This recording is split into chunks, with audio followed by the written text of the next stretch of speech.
Okay, so you're sitting at your desk and the project manager for your video game walks up and says, "Hey, lovely developer, I need knockback." And you look at your project manager and say, what's knockback?" And the PM says, "Knockback, when an enemy gets hit, it flies in the air, kind of like the death impulse." And you say, "Oh, knockback, right." And your PM says, "That's right, knockback. I need knockback. And I know that you are capable of implementing that." The project manager then proceeds to tell you more details that you don't really know, such as, well, damage abilities should have a knockback magnitude. And when taking damage, if it's not fatal, knockback. And just so we have knockback well defined, it's when you launch the character into the air when they get hit. So for when an enemy takes fatal damage, we have the death impulse, right?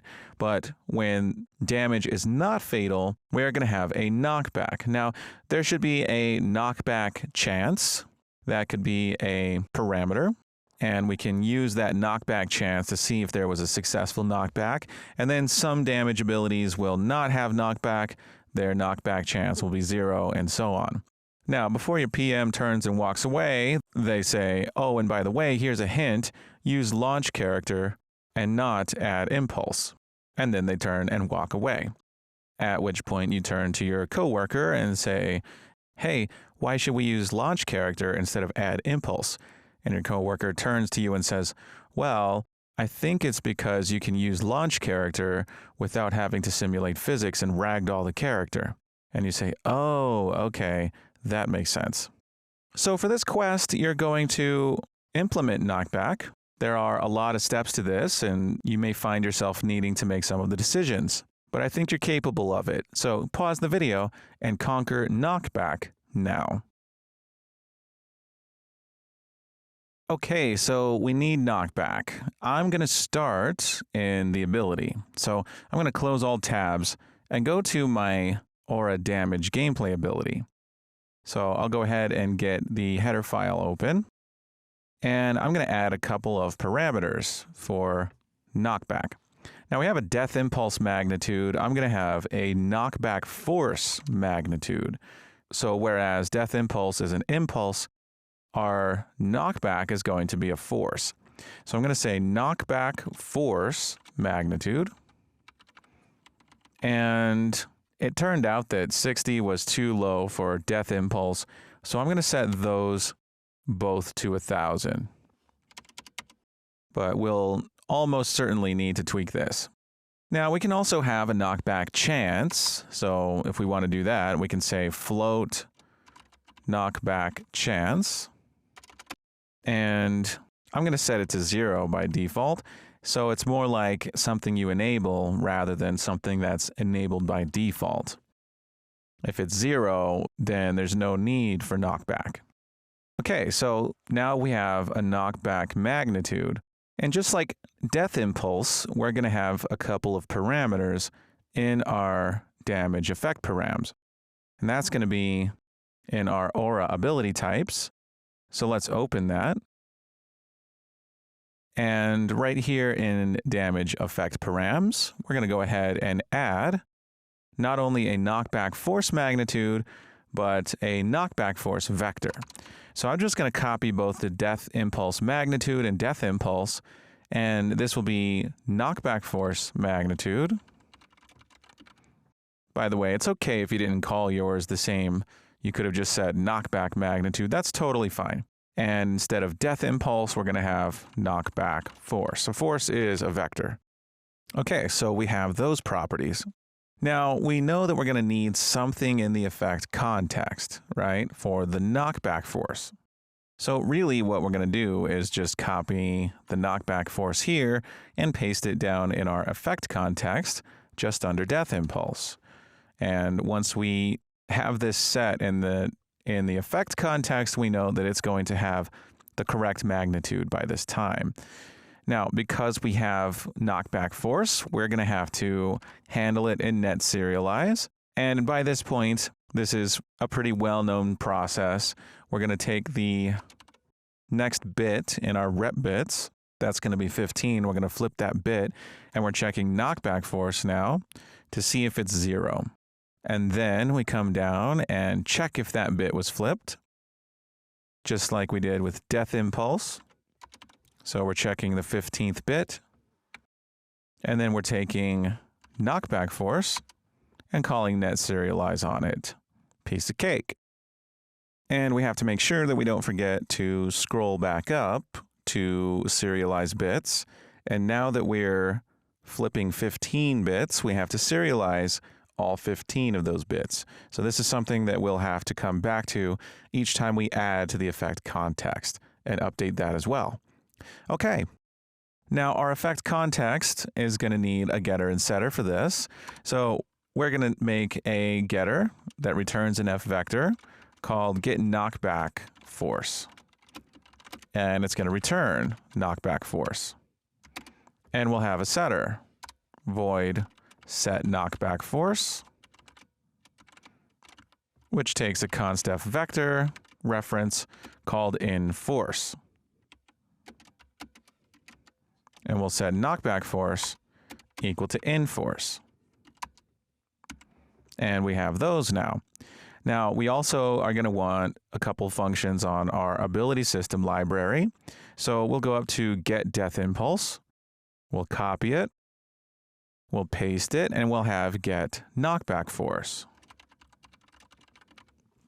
And we can go ahead and define this. And we'll define it just like get death impulse. The only difference is we're going to call get knockback force on the effect context. And then we can scroll down to get set death impulse, and we can make one for set knockback force. So we'll call it set knockback force, and we'll call the input parameter inForce, and we'll go ahead and generate the definition. Looks like Writer gave me an inline one, so I'm going to cut it and put it into the CPP file. We're going to find set death impulse. We'll copy set knockback force just underneath it, copy the contents from set death impulse, and change this to set knockback force, passing in inForce. Now we have those functions on the ability system library. Okay, great. Next, we need to make sure that our effect params carries that knockback force magnitude, and then also that we set the knockback force in it when we should set it. So back to Aura damage gameplay ability, we're going to go into the CPP file to make damage effect params from class defaults, and we'll set that knockback force. We'll get it from the ability. So we're going to say params dot knockback force equals knockback force magnitude. And in fact, we have to set the magnitude actually. Knockback force magnitude equals knockback force magnitude. Now we also have the knockback force chance, right? We also made a knockback chance actually. So we could add that as well in Aura ability types in damage effect params. We can just add another float for the knockback chance also. So I'm going to go ahead and make that too. Knockback chance equals 0. And we'll set that here in make damage effect params from class defaults. So we'll say params.knockback chance equals knockback chance. There we go. So now we can start the whole thing rolling by setting the knockback force in the effect context. And I'm going to do this in the Aura projectile. So I'm going to go ahead and get that open. I'll get the CPP file open for it, Aura projectile. And we'll see that right here, we're setting death impulse. We can also set the knockback force. Let's calculate that though. We're going to say const f vector, knockback force equals get actor forward vector times damage effect params dot knockback force. But here's the thing, we have a knockback chance, don't we? So what we should do is roll the dice. We should see if we should get a knockback. So we're going to say const bool b knockback equals fmath rand range from 1 to 100 we'll see if that's less than damage effect params.knockback chance. And we'll only do this if B knockback is true. So if B knockback is true, then we should calculate knockback force. And we can take our damage effect params dot knockback force, and we can set that here equal to knockback force. Then when we call apply damage effect, we'll be passing in the knockback force along with that. So that's only if we got a successful knockback. And then apply damage effect can handle what happens. So in Aura ability system library, we can go into apply damage effect, and we can set that knockback force. We'll do it right after setting the death impulse. So set knockback force. We'll get the effect context handle, and we'll get damage effect params.knockback force. So now that's set on the context handle. At that point, we'll be applying the damage effect with a knockback force. And the last piece of this puzzle is to use that knockback force in the attribute set. Of course, we need to add the capability there of using it, but we can go to the attribute set and at least find out where we should be reacting here. So I'm going to go into Aura attribute set.cpp, find handle incoming damage, here it is, and find where we have B fatal. And right here is where we do the death impulse stuff, and in the else case is where we can do the knockback force. So we're doing the effects.hitReact. While they're hit reacting, they might be knocking back, right? But we could also take over, make sure they don't hit react if there's a knockback force. But that's up to us. It doesn't really matter. The animations being played while in knockback, while in the air, that just depends on what we want to be played. But either way, we're going to handle knockback here. And what we need to do is see if that knockback force is greater than 0. So we're going to check if, and we're going to get that effect context. So from props, we'll get the effect context handle. And how do we get that knockback force? Actually, we have a function for that. So I'm going to cut what I just wrote and use Aura ability system library, get knockback force, passing in the effect context handle. Now, this returns actually a knockback force, which is a vector. So I'm just going to make a const f vector reference called knockback force. And I'll just set that equal to this. That way I don't have too long of a conditional in here. And then I'm going to check the knockback force and see if it's not 0. So I'll get knockback force, and I'll use is nearly 0, and I'll put a tolerance in there. Something that's small, but not that small. Something like 10. So if knockback force is near 0 with this tolerance, we could even make it smaller, like 1. Either way, if it's almost 0, we won't get into this if statement. But if it is 0, then we know what we can do. We can launch the character. Now, in this case, we have the character already, and the function launch character is already on the character class. So we could just take props.targetCharacter and simply call launch character on it. No need to go through the trouble to make interface functions. If you did, that's fine.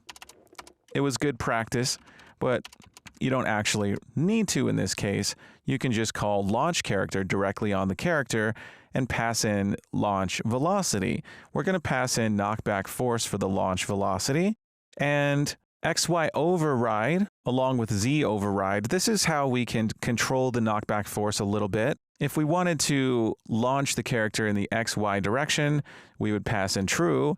And if we don't want to launch the character in the Z, we would pass in false there. But I do want to launch the character in the Z as well. So I'm going to pass in both true, true for launch character. Now, this is going to be basically in the direction that the firebolt was flying, but I'd like knockback to have a little bit of a pitch override. In other words, I'd like my knockback force to be angled up just a bit so we could really enjoy seeing those enemies fly all around. And for that reason, I'm going to go back to Aura projectile when we're setting our knockback force. And as we got our actor forward vector here, we can rotate that actor's forward vector. I'd like to say const f vector knockback direction equals get actor forward vector. But on this vector, I'm going to call rotate angle axis, which will allow me to rotate the vector about some axis by some angle. And I'd like to rotate it upward by, say 45 degrees. And the axis I'd like to rotate it about is the right vector, get actor right vector. And if we want this to be a basically pitch override completely, we could zero out the forward vector. So that's one way to do it, but we could also say get actor rotation, and from that rotation, we can get the vector. And if we want to get actor rotation, we could create an F rotator called rotation, and we could take this rotation dot pitch and set it to 45 degrees, so it's pointing 45 degrees up. And then we could take that knockback direction and make it out of rotation. We could say that knockback direction equals rotation dot vector. That would work too. And then we could take knockback direction and use it instead of the forward vector for our fireball. That's another thing we could do. And I'm just seeing now that I used knockback force. This should actually be knockback force magnitude, right? Because otherwise we'd be setting knockback force to knockback force times knockback direction. Knockback force is a 0 vector, so we'd be setting this to 0. So now we're setting this to a knockback force. Let's go ahead and test this out. Okay, so let's go into Firebolt and let's change the knockback chance to 100.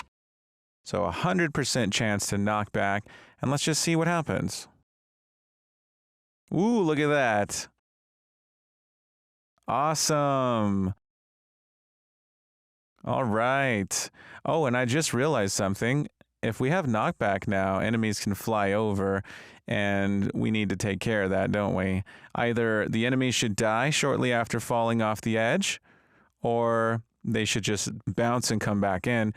I personally like the option of having them bounce and come back in, because if you can knock an enemy over and kill them that way, it's kind of something that could be exploited in a way, so I kind of don't like that possibility. But there goes an enemy, and he's flying away, and his head's on fire. Cool. So, okay, so knockback force magnitude of 1,000 is a bit much, I think. We can put it to 500 or so. And if we set the knockback chance down to, say, 20, then we won't always get a knockback, but every once in a while we will. Pretty cool. Now, if we want to see knockback on Aura 2, we can do that. And all we'd have to do is go into Blueprints, Ability System, Enemy Abilities, and check out Melee and Ranged Attack, and give them a knockback chance. I'd like the Melee attack to maybe have a knockback chance of 20 with a knockback force magnitude of 500.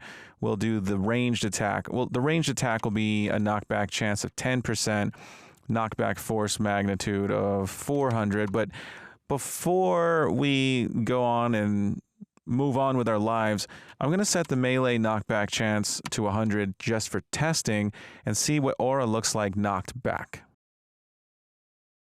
Okay, not seeing the knockback happen. Oh, and of course, we're not setting the knockback vector, are we? We're only setting the knockback vector in the projectile on sphere overlap, so it's up to us to set that knockback force. So for example, here in melee attack, if we're about to, say, cause damage, for example, that would be a good spot to set that knockback force. So here we have cause damage in the Aura damage gameplay ability. Why don't we take a look at that? Let's go to Aura damage gameplay ability. I'm going to find cause damage. Here it is. So here is where we know we're going to cause damage. This would be an appropriate place to perhaps do it, but rather than just setting a knockback force for every damage gameplay ability, I'd like this to be custom per damage gameplay ability. So really cause damage would be a little bit easier to work with when it comes to setting things like parameters on the effect context. It would be a lot easier if cause damage could take in an effect context. So if we go back to our Aura ability system library, for example, and look at apply damage effect, we'll see that first we make an effect context handle, right? And then we make a spec handle using not only the damage gameplay effect class, but also the ability level and the effect context handle. So making a spec handle this way, we could specify the effect context using an effect context handle. So using that cause damage function, we kind of bypass the effect context altogether. So there are a number of ways we can handle something like this. For one, we could make some damage effect params, and we can go through the pipeline we created for Aura Projectile, namely, make these params first. We can set the target for our damage effect, and then we can use our Ability System Blueprint library function, apply damage effect, if we wanted to make it a little bit easier to set that knockback force and any other things that we want to set. So really, if we're going to make a damage effect params from class defaults, we could expose this function to Blueprint. For example, we can make it a Blueprint pure. Why don't we see what happens if we do that? So I'm going to go ahead and close the editor. We'll save everything first, and we'll launch after having made this Blueprint pure. And once we have damage effect params, we know that the ability system library has applied damage effect. So we could go about this a number of ways. We can make those damage effect params in Blueprint, expose them to Blueprint, and set that knockback force in Blueprint, and then call apply damage effect in Blueprint. Or we could make a Blueprint callable function to do all of that for us. I'd like to show both solutions. So in Aura ability types, I'd like to expose all of these to Blueprint. So I'll make them all Blueprint read write. So for world context object, damage effect class, source ASC and target ASC, base damage, ability level, damage type, debuff chance, debuff damage, duration, frequency, impulse magnitude, death impulse, knockback force magnitude, knockback force, chance, and knockback force. Now we could set those in the Blueprint if we wanted to. But in addition to that, I'd like a function that can do all this for us. In fact, we can calculate that knockback force, at least its direction, if we know the knockback force magnitude and the effect params based on the avatar actor's location and the target actor's location, right? In other words, what we could do is we could have a function on Aura damage gameplay ability like this, make damage effect params from class defaults, that takes the target actor, if it's not a null pointer, and calculates the knockback direction and the death impulse direction. And then if we don't set those later and overwrite them, then they'll at least have direction set for them. So here's what I'm going to do. If target actor is not a null pointer, then way down here, first we'll check if, we'll see if it's valid. Is valid target actor, first and foremost. And if it is valid, then I'd like to calculate a direction from the enemy to the target actor. Now, the enemy is going to be the avatar actor of the owning ability system component. So we can call get avatar actor from actor info. And I'd like to get a vector from the avatar to the target, which will be a const f vector. We'll call it to target, and it'll be target actor get actor location minus get avatar actor from actor info, get actor location. Now, this is not a normalized vector, so I'm going to wrap it in parentheses and call get safe normal. So we have a to target, which is a normalized vector with the direction from the avatar to the target. Now, if we wanted to give it a pitch override, we could do it in a number of ways. We could make this a F rotator called rotation, and instead of calling get safe normal, we could call dot rotation, take rotation dot pitch and set that to 45. Just override it. That can be a parameter in the damage effect params. And then we can say const f vector to target equals rotation dot vector. That's something we could do. And then we can set our knockback force and our death impulse if we like. We can say params dot death impulse, we'll do that first, equals to target times death impulse magnitude. And we can say params dot knockback force equals to target times knockback force magnitude.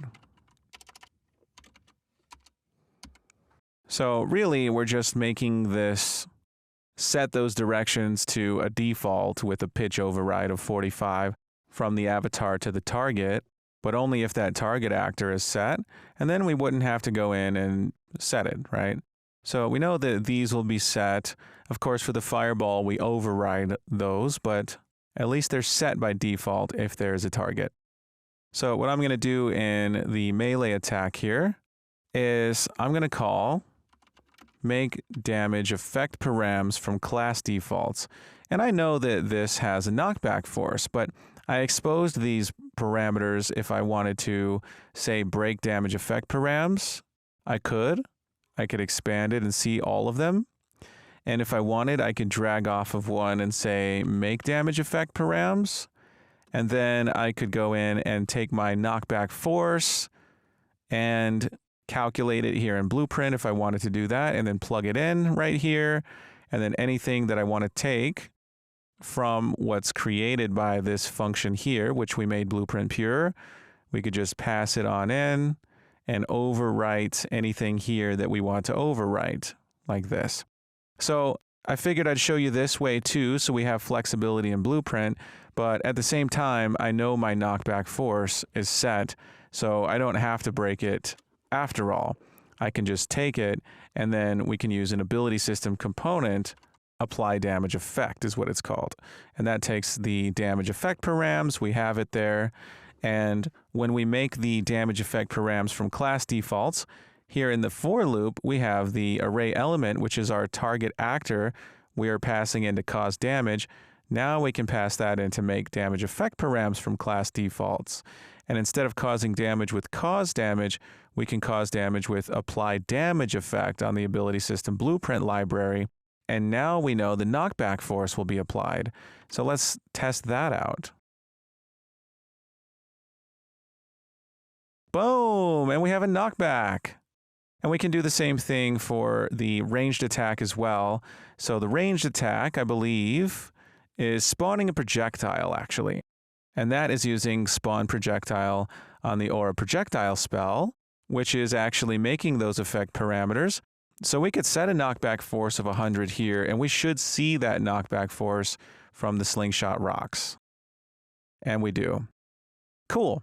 So now that we know that's working, the only thing left is, well, it kind of looks funny for Aura when she's in the air, right? I'm not a big fan of her doing the running animation while she's in the air. We need to fix that, and we'll fix that real quick too. So we'll go to Assets, Characters, Aura, Animations, and no, we need to go to Blueprints, Character, Aura, ABP Aura. That's what I need. Her animation blueprint. And in the event graph, we should be calculating whether or not Aura's in the air. And we can get that from character movement. So I'm just going to make this a sequence node. The first thing we do is the stuff that we're doing here, set the ground speed and should move. But in addition to this, I'd like to get the character movement and call is falling. And if is falling is true, then we'll use a different animation. So I'm going to promote this to a variable called is falling, and we'll be setting that too. And then we can go into main states, and we can have a state here for when Aura is in the air. So if aura's in the air, I want to play an in-air animation. Here's one. I think this one will work. So I'm going to go ahead and drag that in and get a state machine for in-air. And really, if aura is falling, if that is falling Boolean is true, I want to transition into in-air, whether we're idling, whether we're running, either one I want to transition to in-air. Now I could drag from idle to in-air and from running to in-air and add the same transition rule is falling for those. That's one way. Another way is to right click and use a state alias.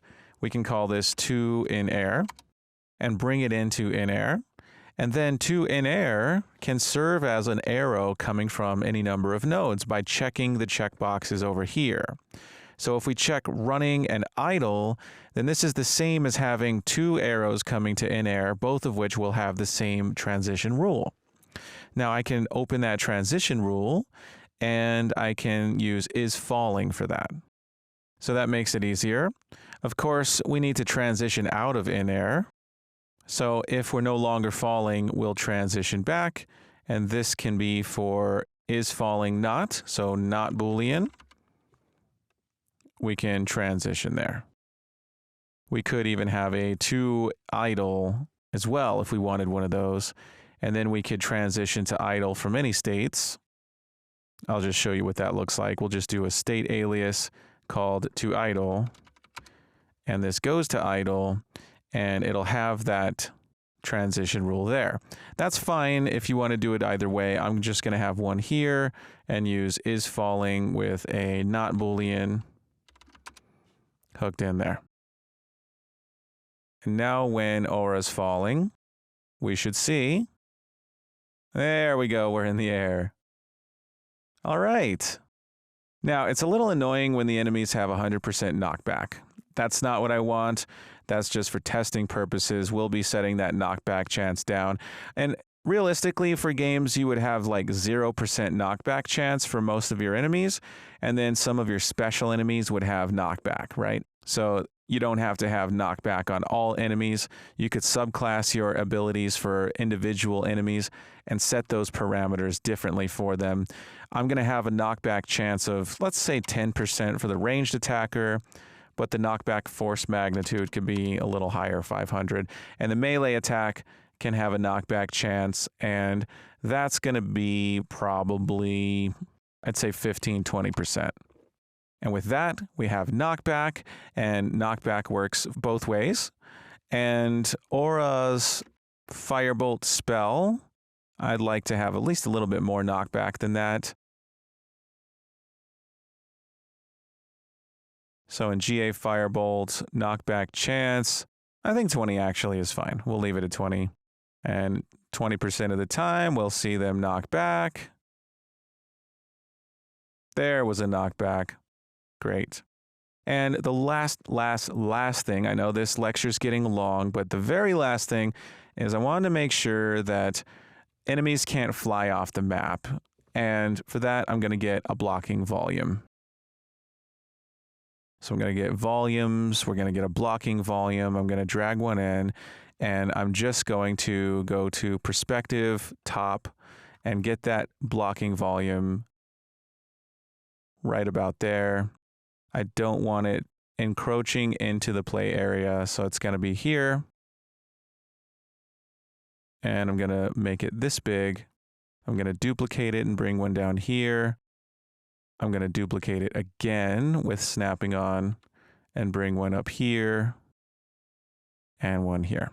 I just don't want them flying off the edge. That's all. So going back to perspective, we can see we got some blocking volumes. Oh, and I'm going to need to make them bigger in the Z dimension as well. So I'll go ahead and select all four. Not that volume. 1, 2, 3, 4. Press R, and we'll scale them up nice and big. That should do it. And with that, now we won't have the problem of enemies flying off the edge.